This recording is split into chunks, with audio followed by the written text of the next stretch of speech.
अशी भाजी तुम्ही कधी केली आहे का? जी बघताच क्षणी घरचे सुद्धा म्हणतील, "अगं कोणत्या हॉटेलमधून मागवली?"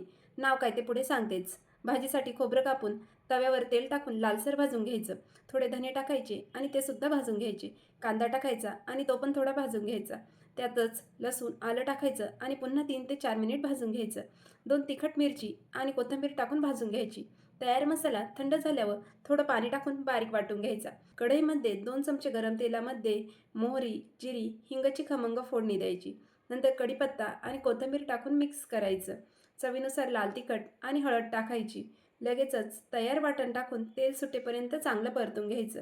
नंतर पाणी व चवीनुसार मीठ घालून एक उकळी काढायची. तोपर्यंत बेसन पीठ घ्यायचं. त्यात लसणाची पेस्ट, कोथिंबीर, हळद, जिरे, मिरची पावडर, मीठ व थोडं पाणी टाकून चांगलं मिक्स करायचं.